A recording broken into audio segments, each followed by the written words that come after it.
beautiful city of Lincoln is in the East Midlands and is home to over 85,000 people.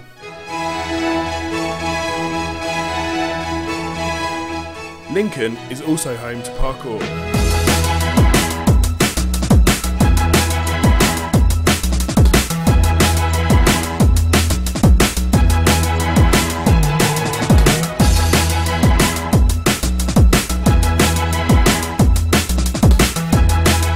Parkour, in a nutshell, is the art of efficient movement. Originally designed to be the most direct and efficient escape route, it has now developed into a popular urban sport. Lincoln has developed a large parkour scene, and the sport is becoming prominent within the city.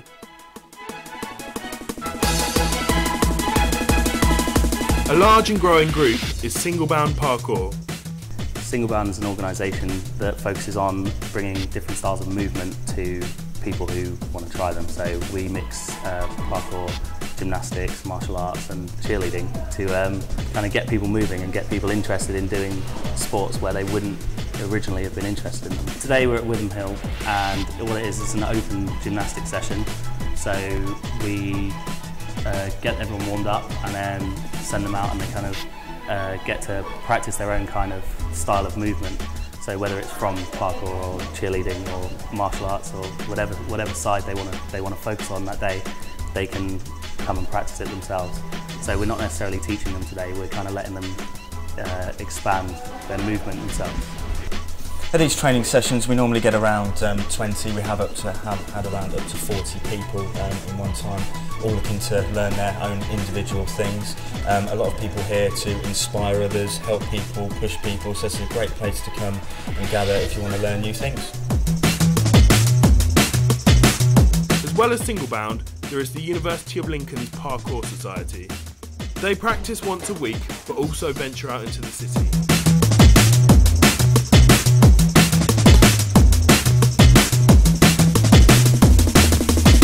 The body itself is really beautiful, really light and high energy, high energy, high energy, high energy, high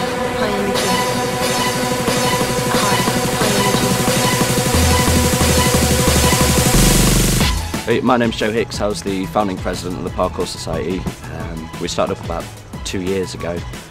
Originally the idea was to give provision for parkour coaching to people in the kind of young adult age range. There was a lot of coaches and classing for people like young children and in the primary age range, but nothing for students, so we wanted to kind of boost that scene a bit, and I knew a lot of friends at uni who were interested in joining, so it kind of went from there really.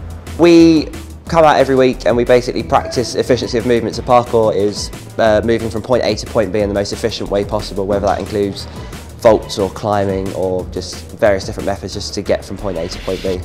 We train in just several places in Lincoln. We go around places like City Hall, we go to like the different art galleries and scale around the walls there without breaking things. And just basically wherever we kind of can, more public spots because we don't like to upset residents and stuff on like flats and things. So. Although this sport is controlled and considerate, councils have banned it in some places because it is seen to be antisocial, despite claiming that it is associated antisocial behaviour and not the sport itself. I don't really understand why people think that parkour in public spaces is antisocial, but the only thing I can really see is that they feel like we might be vandalising walls or public spaces, and sometimes there are large numbers of people congregating to train. So it can look like an average group of people just hanging around on the street, but really they are doing something constructive. There have been instances where it's been a kind of grey area as to whether we're on public ground or private land, but generally when we're dealing with the police or community support officers, they know what we're doing because we are an official society and we are the biggest society in the country. They do give us a little bit of credit and they're quite polite and just ask us to move on if someone genuinely is in bother. It's not too bad. We have a couple of problems with residents sometimes who kind of don't understand what we do and they see it more as a type of vandalism as opposed to like what it is, which is just a practice in itself. It's not, I don't consider it a sport.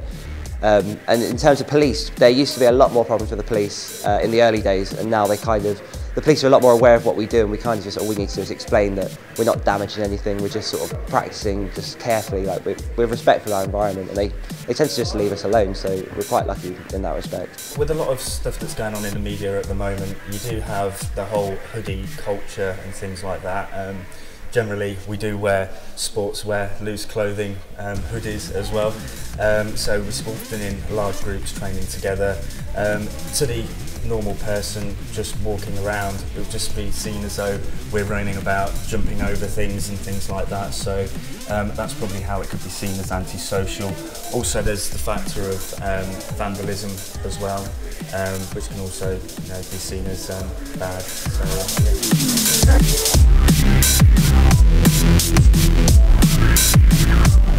Parkour has little room for error. When practicing, a small trip, slip or misjudgment could lead to injury, hospitalisation and in some rare cases even death. It's important to take care of yourself when training, so every session starts with a warm-up. You make sure that you've got the flexibility that you need to perform certain movements, and make sure that you focus on strength training, that you're strong enough to actually lift yourself and to throw yourself around if needs be, but also strong enough to save yourself if something does go wrong.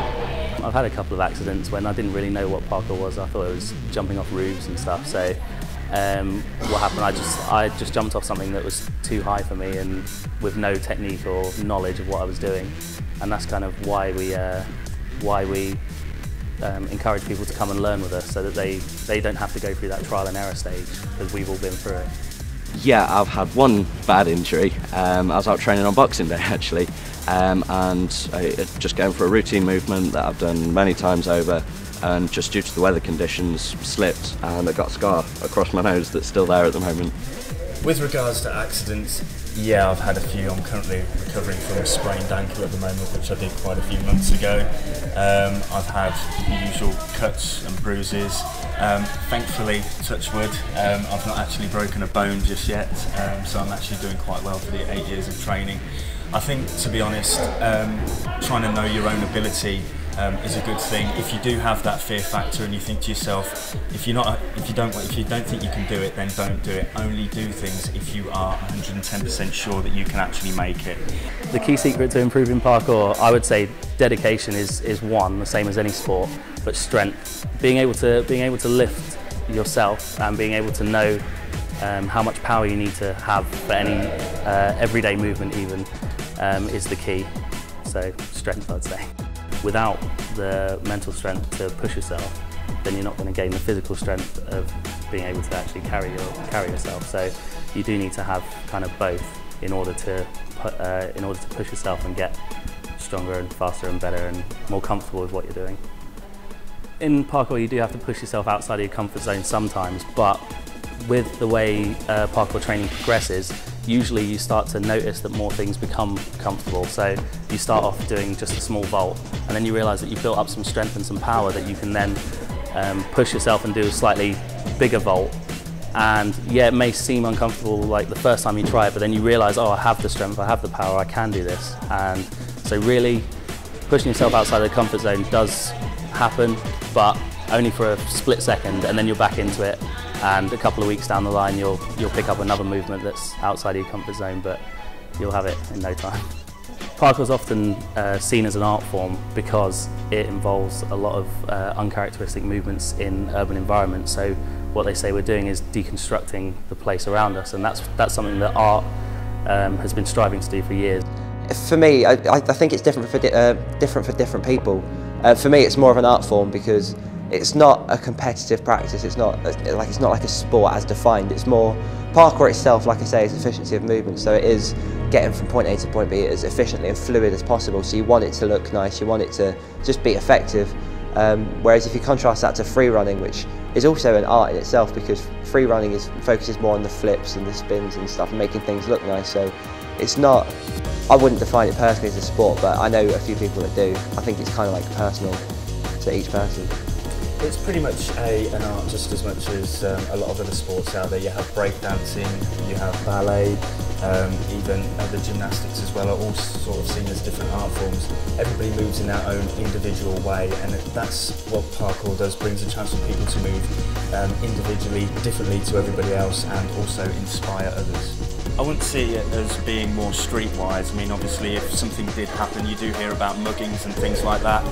Yes, our initial reaction would be to just try and stop the confrontation of any description where we can, and obviously, you know, yes, if need be, we could run away.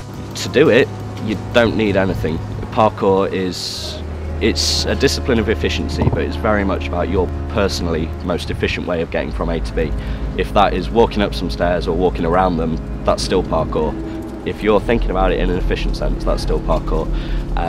But essentially all you need is a pair of trainers and a pair of joggers.